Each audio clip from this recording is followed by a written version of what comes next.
Hello! ప్రకృతిలో మన ఊహకు కూడా అందని అద్భుతాలు ఎన్నో జరుగుతుంటాయండి. ఈరోజు మనం అలాంటి ఒక నమ్మశక్యం కాని ప్రయాణం గురించి తెలుసుకోబోతున్నాం. ఇది కేవలం ఒక ప్రయాణం కాదు. పట్టుదల, ఓర్పు, ఇంకా ప్రకృతి అపారమైన శక్తికి ఒక నిలువుటద్దం. 5400 కిలోమీటర్లు అంటే ఎంత పెద్ద దూరమో ఒక్కసారి ఊహించండి.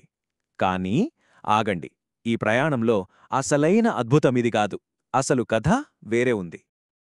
అసలైన అద్భుతమేంటంటే, ఈ సుదీర్ఘ ప్రయాణాన్ని మధ్యలో ఒక్కసారి కూడా ఆగకుండా, అంటే నేలమీద కాలు కూడా మోపకుండా పూర్తి చేసింది.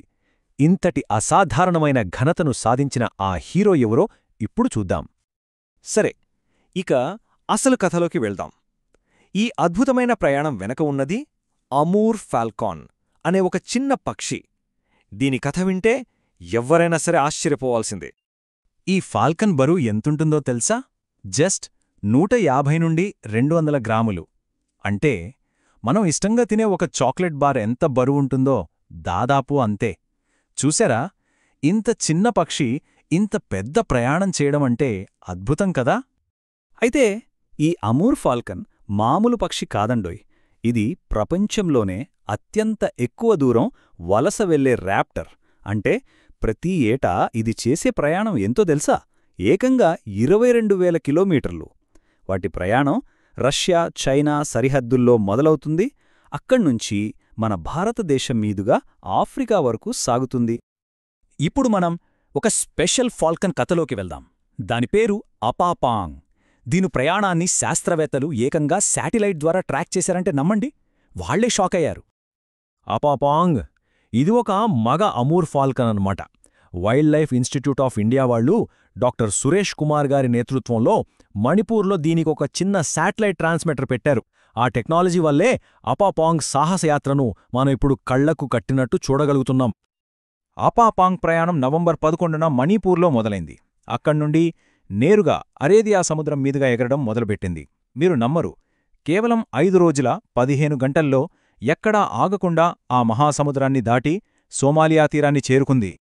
అంటే దీని అర్థమేంటి? అపాపాంగ్ ప్రతిరోజూ యావరేజ్గా 1000 కిలోమీటర్లకు పైగా ప్రయాణించిందన్నమాట. మీకు ఇంకా బాగా అర్థం కావాలంటే హైదరాబాద్ నుండి ఢిల్లీ దాదాపు 1500 కిలోమీటర్లుంటుంది. అంటే దాదాపు అంత దూరం, అది ఒక్క రోజులో, అలా వరుసగా 5 రోజులు. అన్బిలీవబుల్ కదా? సరే, ఇప్పుడు మనందరి మదిలో ఒకే ప్రశ్న మెదులుతుంది. ఇంత చిన్న పక్షికి ఇంత శక్తి ఎక్కడ నుండి వస్తుంది?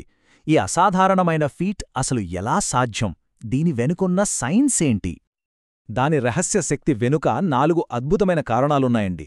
మొదటిది, ప్రయాణానికి ముందు అది తన శరీర బరువులో 50% పైగా కొవ్వును నిల్వజేసుకుంటుంది. అదే దానికి ఫ్యూయల్.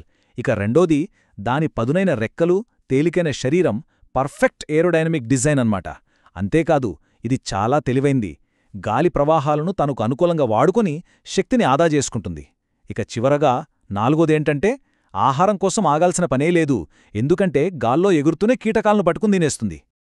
అందుకే శాస్త్రవేత్తలు దీనిని ఒక జీవమున్న విమానం అని పిలుస్తారు. అంటే ఒక లివింగ్ ఎయిర్క్రాఫ్ట్. నిజమే కదా? ప్రకృతిలో ఇంతకంటే గొప్ప ఇంజనీరింగ్ అద్భుతం ఇంకేముంటుంది? ఇప్పుడు ఈ కథలో ఒక ముఖ్యమైన మలుపు చూద్దాం. ఈ ఫాల్కన్కు మన భారతదేశానికి మధ్య ఉన్న సంబంధమేంటి? ఇది ఒక అద్భుతమైన సంరక్షణ కథ కూడా. ఒకప్పుడు మన ఈశాన్య భారతదేశంలో, ముఖ్యంగా నాగాలాండ్లో పరిస్థితి చాలా దారుణంగా ఉండేది. స్థానికులు ఈ పక్షులను లక్షల సంఖ్యలో వేటాడేవారు.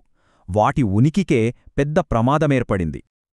కానీ 2013 తర్వాత ఒక అద్భుతమైన మార్పొచ్చింది. ప్రభుత్వాలు, స్థానిక ప్రజలు అందరూ చేతులు కలిపారు. వాటిని కాపాడుకోవడానికి కంకణం కట్టుకున్నారు. దాని ఫలితమేంటో తెలుసా? ఒకప్పుడు వేటభూమిగా ఉన్న నాగాలాండ్ ఇప్పుడు ప్రపంచ ఫాల్కన్ రాజధానిగా మారింది. ఇది మనందరం గర్వపడాల్సిన విషయం. సరే, ఇంతకీ కథ మనకు ఏం చెబుతోంది? ప్రకృతిలో దాగి ఉన్న అద్భుతాల గురించి మనకు ఏం తెలియజేస్తోంది? ఎందుకిదింత ముఖ్యమైన కథ?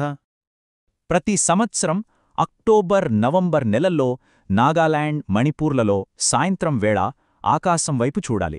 లక్షలాది అమూర్ ఫాల్కన్లు ఆకాశాన్ని పూర్తిగా కప్పేస్తాయి. ఆ దృశ్యం మాటల్లో వర్ణించలేం. జీవితంలో ఒక్కసారైనా చూడాల్సిన అద్భుతమది. ముగింపుగా ఒక్కసారి ఆలోచించండి. కేవలం 150 గ్రాముల బరువున్న ఒక చిన్న పక్షి ఒక మహాసముద్రాన్ని దాటగలిగితే మరి మనకు తెలియని ఇంకెన్ని సూపర్ హీరోలు ఈ ప్రకృతిలో దాగి ఉన్నాయో కదా. వాటిని తెలుసుకోవటం, కాపాడుకోవటం మనందరి బాధ్యత.